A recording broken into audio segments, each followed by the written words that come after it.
apa kabar pemirsa? Bertemu lagi bersama saya Angel Nenggolan di program Sehat Bersama Rumah Sakit Evarina. Pemirsa, menjaga kesehatan reproduksi penting dilakukan oleh setiap wanita.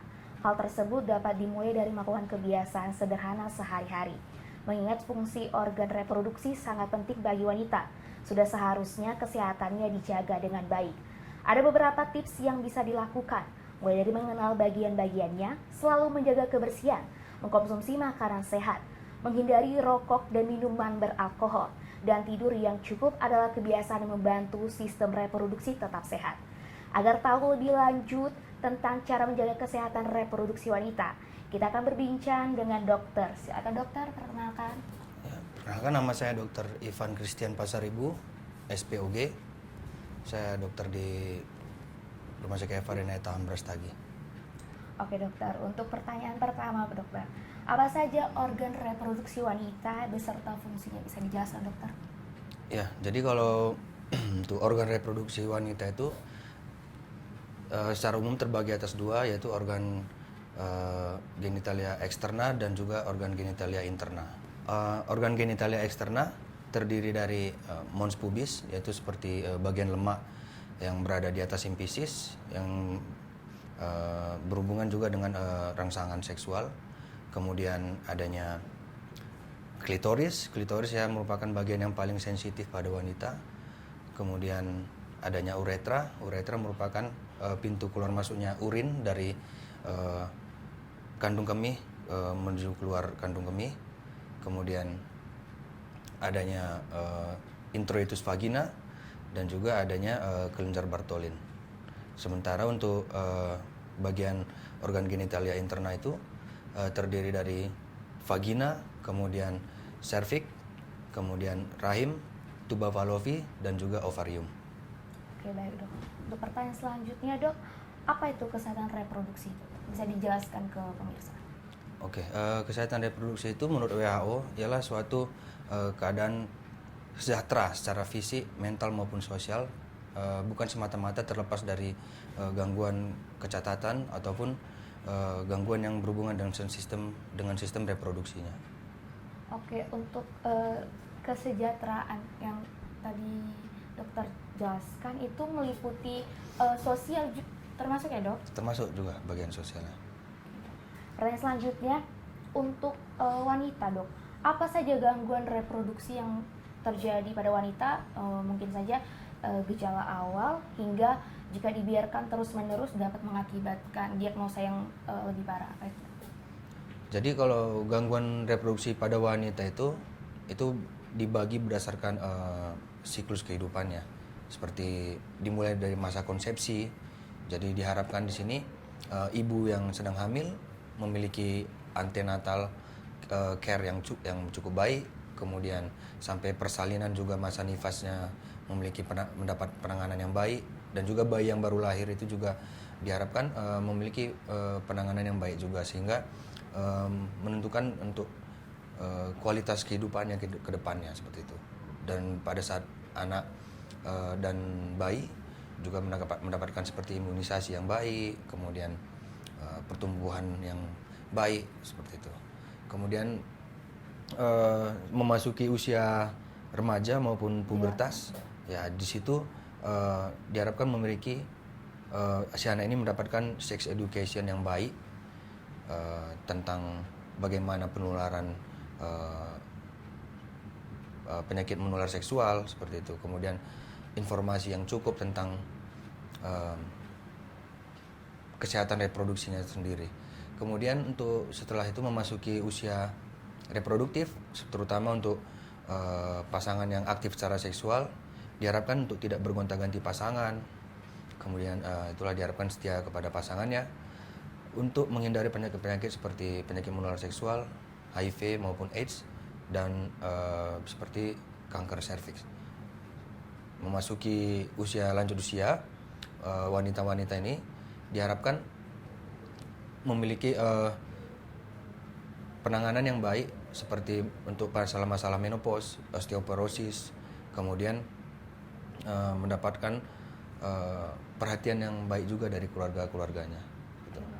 Jadi termasuk kesadaran pada diri sendiri ya dok ya, dan pentingnya edukasi itu sendiri. Oke dok, untuk pertanyaan selanjutnya dok, faktor apa saja yang dapat mempengaruhi kesehatan wanita? Mungkin dari internal dan eksternalnya dok. Terima kasih. Jadi untuk faktor-faktor yang mempengaruhi ini secara garis besar bisa dipengaruhi oleh faktor demografis, kemudian faktor sosial ekonomi, di mana orang-orang yang memiliki demografis tempat tinggalnya yang jauh dari pusat kota, ya, itu mungkin agak mengalami keterbatasan untuk mendapatkan informasi tentang pentingnya menjaga kesehatan reproduksi. Kemudian keadaan sosial ekonomi, orang dengan ekonomi yang cukup rendah tentunya memiliki keterbatasan juga untuk mendapatkan informasi dan memiliki keterbatasan untuk mendapatkan fasilitas kesehatan reproduksi tersebut. Kemudian faktor budaya di mana kita juga tahu, seperti kita juga orang Batak sangat mengharapkan kehadiran anak laki-laki seperti itu ya, padahal sebenarnya itu mempengaruhi kepada ibunya juga, mempengaruhi secara psikologis, secara sosial juga mempengaruhi. Jadi ya sebenarnya kita juga nggak bisa menghindari itu secara langsung, tapi sebaiknya ini udah mulai pelan-pelan seharusnya bisa ditinggalkan. Budaya seperti budaya, itu ya. Ya. Oke. Untuk faktor yang memang mempengaruhi seperti asupan makanan dok, adakah makanan yang harus dihindari untuk mencegah penyakit reproduksi itu sendiri?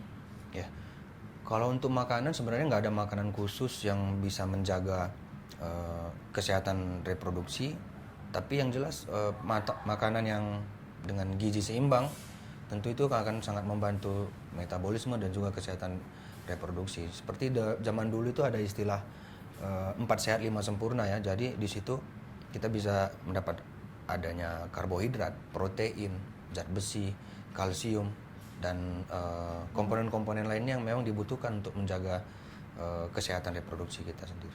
Baik pemirsa, setelah pesan berikut ini kita akan kembali dengan Dr. Ivan membahas seberapa bahaya gangguan reproduksi pada wanita jika dibiarkan.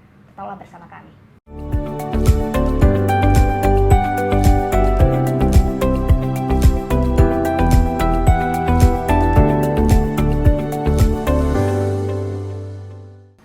Baik pemirsa, kita kembali bersama Dr. Ivan ini. Nah, kita akan cari tahu dan bertanya langsung seberapa bahaya gangguan pada reproduksi jika mempunyai gejala awal dibiarkan, dok. Oke. Kesehatan reproduksi ini kan tadi menyangkut banyak aspek ya, seperti aspek psikologis, kemudian aspek sosial ekonomi, dan ini semua akan berpengaruh dan memiliki keterkaitan antara satu dengan yang lainnya. Contoh nih, untuk wanita yang kesehatan reproduksinya terganggu, contohnya misalnya terkena penyakit menular seksual, tentunya itu kan mengganggu kepercayaan dirinya sendiri dan mengganggu secara psikologis, mungkin akan tidak pede untuk bertemu orang banyak seperti itu. Apalagi kita tahu dalam jangka panjang ya, penyakit-penyakit menular seksual ini bisa saja berkembang menjadi yang lebih parah lagi. Contohnya nih ke kanker serviks. Tentu itu akan mempengaruhi kehidupannya, kelangsungan hidupnya secara besar. Karena kalau kita udah cerita kanker serviks, ini kita bukan cerita kesembuhan lagi. Kita udah cerita tentang 5 years survival rate. Jadi hanya cerita untuk bertahan hidup. Tentunya itu akan mempengaruhi kemandirian si perempuan ini sendiri, mempengaruhi kehidupannya secara sosial, secara besar-besaran. Baik dok, jadi pentingnya memang penanganan awal ya dok. Kalau misalnya pasien atau pemirsa mempunyai gejala yang tidak biasa ini, maka penting untuk dilakukan penanganan seperti periksa ya dok. Itu pentingnya. Kan banyak dari pemirsa atau masyarakat kita yang mindsetnya masih bisa dibilang anggap remeh ya dok. Ya. Itu bagaimana dok? Ya, jadi memang tetap itu lebih baik mencegah daripada mengobati, ya kan. Jadi untuk keadaan seperti yang saya contohkan tadi, untuk kasus kanker serviks ini sebenarnya pada usia wanita usia 9 sampai dengan 14 tahun itu sudah bisa mendapatkan vaksin. Dan setelah mendapatkan vaksin yang baik dan benar pemberiannya, ini si perempuan ini bisa terbebas hampir 99% dari kanker serviks tadi. Ini tentunya sangat membantu, ya. Jadi untuk mencegah gangguan reproduksi ini tadi sebenarnya kita harus bicara dari awal pada usia remaja, yaitu tadi kita perlu mendapatkan edukasi yang baik, informasi yang baik untuk kita tahu apa yang akan dilakukan terhadap diri kita, terutama pada wanita. Kemudian untuk wanita yang sudah aktif secara seksual diharapkan untuk tidak gonta-ganti pasangan. Kemudian ya lebih baik tidak berhubungan bahkan apabila belum menikah. Kemudian untuk pasangan yang sudah menikah, itu tadi diharapkan untuk tidak gonta-ganti pasangan dan rutin melakukan pemeriksaan seperti pap smear seperti itu. Jadi untuk mendeteksi dini kanker itu tadi bisa kita dapatkan sedini mungkin gitu dengan pemeriksaan pap smear. Oke, baik dok. Mungkin itu yang dokter jelaskan tadi sudah mencangkup bagaimana cara menjaga kesehatan reproduksi wanita ya dok ya. Nah, untuk kalau di rumah nih dok, itu kan penanganan lanjutan dari pihak kesehatan medis kan dok, dari medis. Nah, kalau di rumah bagaimana cara kita baik dan benar membersihkan reproduksi sendiri? Membersihkan organ reproduksinya ya. Jadi yang paling gampang dilakukan yaitu secara rutin membersihkan organ genitalia, organ reproduksi, baik pada wanita ataupun pada pria, dengan cara membasuh dengan menggunakan air yang bersih dan memiliki pH yang normal. Gitu. Jangan air yang misalnya terlalu asam atau air yang terlalu basah, karena itu mempengaruhi organ reproduksi juga seperti itu. Dan apabila membersihkan dengan pH air yang tidak sesuai juga akan menimbulkan penyakit-penyakit seperti keputihan seperti itu. Baik dok, kita tahu bahwa banyak produk-produk di luar yang mengatasnamakan untuk menjaga kesehatan, untuk membersihkan segala macam. Untuk dari medis sendiri, apakah itu dianjurkan atau bagaimana dok pemakaiannya? Ya, seperti yang saya bilang tadi, untuk penggunaan cairan ataupun bahan-bahan yang memiliki pH yang tidak normal, itu tentunya akan mempengaruhi pH di vagina juga, dan perubahan pH di vagina itu tentunya akan mempengaruhi kebersihannya dan juga flora-flora normal yang di dalamnya bisa terganggu, dan itu tadi bisa menyebabkan keputihan dan penyakit-penyakit lainnya. Jadi memang dianjurkan untuk memang menggunakan air biasa dengan pH normal ya dok ya? Ya, cukup dengan air biasa dengan memiliki pH yang tidak normal. perlu lagi membeli produk-produk Gurah vagina atau apa nggak perlu. Tidak dianjurkan ya, Ya, dok? Dok, bagaimana dengan tujuan utama kesehatan reproduksi? Seberapa pentingnya dok? Mohon dijelaskan. Oke. Jadi sesuai dengan peraturan pemerintah nomor 71 tahun 2014 bahwa pemerintah menjamin pelayanan kesehatan reproduksi yang bermutu, berkualitas dan dapat dipertanggungjawabkan sehingga perempuan dapat melahirkan generasi yang bermutu juga seperti itu. Jadi bahwa tujuannya di sini secara umum agar dapat meningkatkan kesejahteraan ibu dan juga bayi baru lahir dan menurunkan angka kematian ibu dan bayi baru lahir juga. Secara umum seperti itu tujuan kesehatan reproduksi. Itu tadi penjelasan dari Dr. Ivan terkait tujuan utama kesehatan reproduksi. Nah, kita akan membahas siapa saja sasaran kesehatan reproduksi bersama Dr. Ivan. Pastinya tetaplah bersama Sehat Bersama Rumah Sakit Evarina.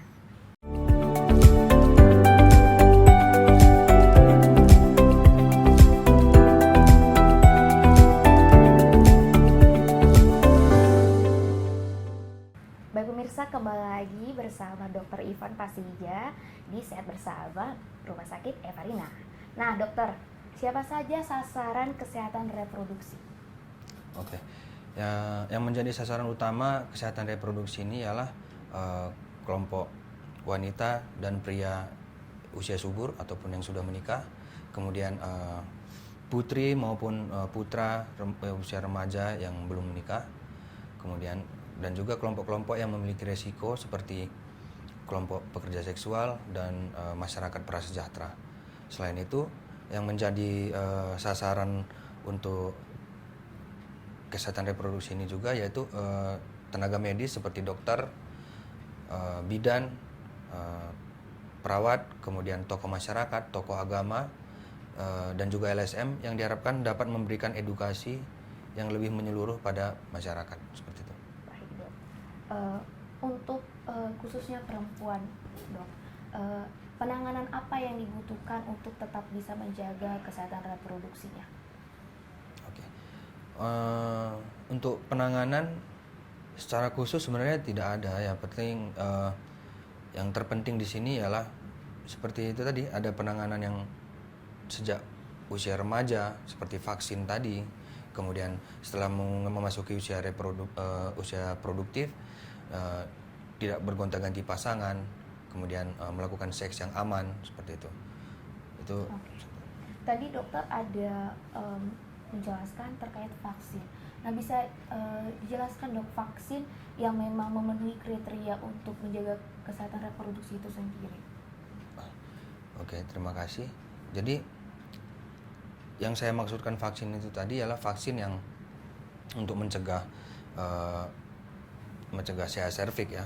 Yaitu di Indonesia ini sekarang ada yang bivalen dan quadrivalen, itu artinya vaksin-vaksin yang mencegah beberapa tipe virus HPV yang dapat menyebabkan CA cervix.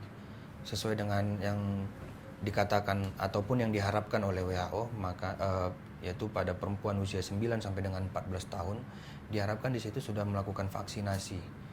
Vaksinasi yang cukup yang cukup banyak di Indonesia itu seperti merek Gardasil, kalau boleh sebut merek. Contohnya Gardasil itu dilakukan dengan pemberian 3 kali suntikan, yaitu pada penyuntikan pertama, selanjutnya 1 bulan kemudian penyuntikan ketiga itu bisa berjarak 6 bulan dari penyuntikan pertama, seperti itu. Baik, jadi usia yang dianjurkan untuk mendapatkan vaksin tersebut itu 14 sampai mulai dari 9 sampai 14 tahun. Tapi itu sangat jarang terjadi, tapi itu kan yang diharapkan ya bisa terjadi. Tapi kalaupun itu tidak terjadi, sebelum aktif melakukan hubungan seksual, sebelum aktif secara seksual, sebenarnya setiap wanita masih bisa melakukan vaksin tersebut. Oke dok, mungkin makanan, kembali lagi ke asupan makanan dok, untuk menjaga kesehatan reproduksi tetap sehat, makanan yang dihindari atau makanan yang wajib dikonsumsi, atau misalnya vitamin omega atau vitamin B atau apa dok, boleh dijelaskan dok? Ya, terima kasih. Ya, tadi udah kita bicarakan juga ya, sebenarnya nggak ada makanan yang khusus tuh yang bisa menjaga kesehatan reproduksi, karena kayak yang kita bicarakan di awal tadi, kesehatan reproduksi ini menyangkut kesejahteraan secara fisik, mental, dan juga sosial. Jadi kita nggak bisa bicara fisik aja, nggak bisa bicara mental aja, ataupun bicara sosial aja. Ini semuanya Mencangkup ya, berkaitan semuanya. Jadi kalau ditanya soal makanan, ya nggak ada makanan yang khusus gitu. Yang penting memiliki gizi yang seimbang seperti itu. Untuk pertanyaan terakhir nih dok, hal yang harus dihindari untuk menjaga kesehatan reproduksi sendiri? Oke. Hal yang harus dihindari yang pertama yaitu hindari untuk melakukan seks bebas, karena itu juga nantinya bisa mempengaruhi, menyebabkan penyakit menular seksual, kemudian bisa menyebabkan HIV maupun AIDS, kemudian bisa menyebabkan juga kanker serviks, karena kanker serviks ini juga ditularkan melalui hubungan seksual dengan adanya virus human papilloma virus tersebut. Kemudian dengan menjaga kebersihan organ genitalia dengan cara membasuh dengan air bersih dengan pH yang normal. Membasuhnya itu kalau pria, kalau laki-laki mungkin nggak terlalu susah, tinggal dibasuh aja dengan air kemudian dilap dengan tisu yang bersih, dengan bahan yang bersih. Kemudian pada wanita membasuhnya itu dengan cara membasuh dari depan ke belakang, jangan terbalik, karena itu akan menyebabkan kuman-kuman yang dari anus bisa berpindah ke vagina, itu akan menjadi hal yang tidak baik juga, seperti itu. Jadi memang tidak hanya faktor makanan yang seperti dokter jelaskan, tapi sosial juga mempengaruhi, dok. Apalagi kebiasaan untuk melakukan hubungan di luar perganti-ganti pasangan ya, dok, itu menjadi faktor utama dari kanker serviks sendiri ya, dok. Ya. Oke. Dok, boleh memberikan pesan untuk pemirsa jika memang penanganan menemukan gejala awal, apa yang harus dilakukan, dan pesan sendiri untuk tetap menjaga sosial dan lingkungannya. Silakan, dok. Oke. Pesan yang paling penting yaitu untuk rutin melakukan pemeriksaan kesehatan reproduksi. Ini bisa dilakukan biasa di klinik, bisa di rumah sakit seperti Evarina. Kemudian bisa melakukan hubungan yang lebih aman, hubungan seksual yang aman untuk orang yang memang sudah melakukan atau sudah aktif secara seksual. Selanjutnya itu tadi menjaga kebersihan organ genitalia secara rutin dan bersih dengan cara yang benar. Kemudian yang paling penting itu tadi, harap melakukan vaksin HPV di usia 9 sampai dengan 14 tahun. Tapi kalau memang nggak bisa, ya sebelum aktif secara seksual sebaiknya dilakukan vaksin tersebut. Hanya 3 kali suntikan. Tapi kalau misalnya perempuan yang sudah aktif secara seksual ataupun sudah memang menikah, tetap bisa melakukan vaksin dengan syarat dilakukan pemeriksaan terlebih dahulu, seperti pemeriksaan pap smear terlebih dahulu. Kemudian nanti apabila hasilnya tidak ditemukan ada perubahan bentuk sel di situ, artinya masih aman, ya itu masih bisa dilakukan vaksin. Karena saya serviks ini sendiri ya, udah pernah lihat pasiennya yang saya serviks, udah ya, serem kan? Ya, ada beberapa itu artis juga, tapi meninggal juga gitu ya. Padahal uangnya banyak gitu. Jadi bukan masalah uang di sini, memang mengerikan. Dan kesadaran diri juga. Ya, diperlukan kesadaran diri sendirilah untuk menjaga. Baik pemirsa, itu tadi penjabaran dari Dr. Ivan terkait pentingnya menjaga reproduksi. Saya Angel Nenggolan bersama Ivan. Tetap saksikan program Sehat Bersama Rumah Sakit Evarina. Terima kasih dan sampai jumpa.